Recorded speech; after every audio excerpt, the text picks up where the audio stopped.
Brave New Voices team, do you think your coaches... Oh, Jason's right there, okay. Do you think your coaches will be mad if I do dirty haiku in front of you? No, not at all. Not even a little bit? Okay. Do you guys, okay, so if you have a choice between another short, sad panda poem and dirty haiku, what are you going to pick? Dirty haiku! Okay. So here's the thing about dirty haiku. I'm going to do some for you, but the thing you need to know is that, here, let's do a test run. The loudness that you create when I count to 3 is how dirty I think you guys can handle it going.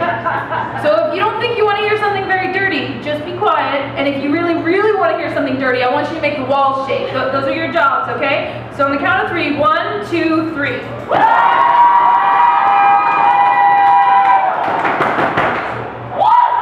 You guys just cheered louder for dirty poems than Gandhi.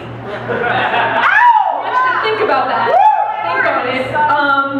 Okay, so here's the thing. I'll do that if you want me to, but everybody thinks they want it dirtier than they really want it, and that's okay. That doesn't make you a bad person. That makes you a normal human being. We always have eyes bigger than our stomachs or other parts of our bodies. It's just what it is. So what's going to happen is I'm going to do some poems. They're going to go short. They're going to be like, not that dirty, and then you can tell me if you want to get dirtier. But if I cross a line for you guys, you can just yell out safe word, and I will stop. But it has to be that phrase, safe word at the top of your lungs. You feel me? You get this? Yeah. Okay. So first one. He rested his balls on my forehead. Safe word! That's awesome. Are you serious though? Because I'll stop. Yeah. Okay. Just checking. Really need to respect boundaries. He rested his balls on my forehead. It was a meeting of the minds. You think you can do dirtier than that?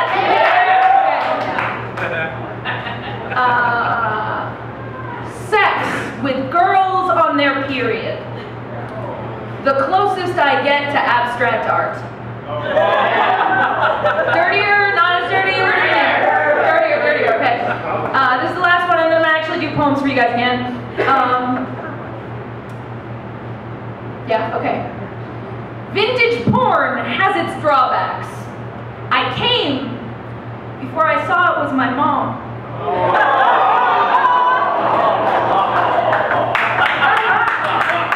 Okay. Alright, so we're going to get back to poems in a second.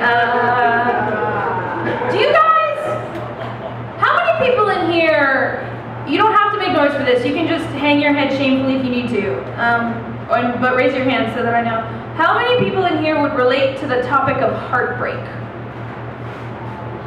Oh, it's sad in here. Okay, so nobody, none of you are going to understand what this poem is about. This next piece I'm going to do for you, it is called The Breakup, or How to Move into a House That is on Fire.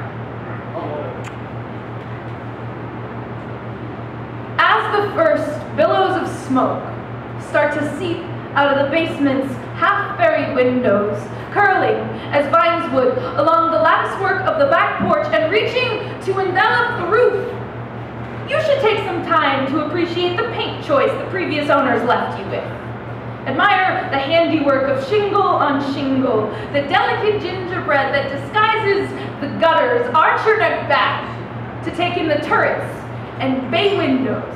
Think of how lucky you are to be making your home here, in this beautiful house that is being consumed by flames. Climb the front steps. Reach for the door, whether or not its metal knob might cook your flesh, and walk in. Hang the curtains. You sew yourself by hand in the front room that you hope will be your office. The wallpaper browning with the rising heat. Then close the door behind you as you leave them to ignite, your mind busy daydreaming about the desk and typewriter that will go perfectly in that space. The opus you will write there if you can just get the furniture delivered before the whole thing burns down. Shelby's book you own, right as the wood beneath it begins to smolder. Place all of the novels you long for but haven't gotten to yet on the highest possible tier, then walk out of the library the way you'll wish you could remember it. Before the haze of soot and flutter of half-eaten pages, it would have been the most beautiful place to hide. The best-kept secret in this town. Stock your kitchen like you were living with a chef. Listen to the bright shatter of every picture frame you hung yourself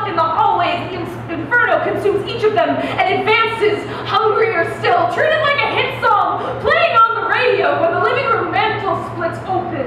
The fireplace transformed into a gaping wound, belching cinders while you're still stacking plates, stow the perishables in the freezer. Wonder if they'll last or be consumed like the rest of this. Pretend that you will pluck them from the earth when this is over and eat as an emperor in the ruins of his doomed capital. Don't bother unpacking your clothes. Come on. You will never really be at home here. The floorboards are all pitch and buckle in your bedroom. The plaster walls are crumbling behind licking curtains of flame, and this is when you should throw your arms around your suitcases and cower. The entire structure you've been relying on collapsing on top of and beneath you. This is when you realize you've sacrificed the dearest parts of yourself as kindling. And all it did was make the inevitable burn hotter as it all goes black. Maybe you pray you've not been outfitting a funeral pyre. Just another place to crawl out of when it is finished. And you've reclaimed yourself from the rubble. What? And everything you've known and loved is ash, or tears, or the cement they mix into. Let it be okay to say, I honestly did not see that coming.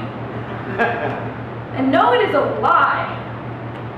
Let it be okay that you must have known better, but you still need to mourn, forgive yourself for thinking, I really wanted that to work. I really thought it could.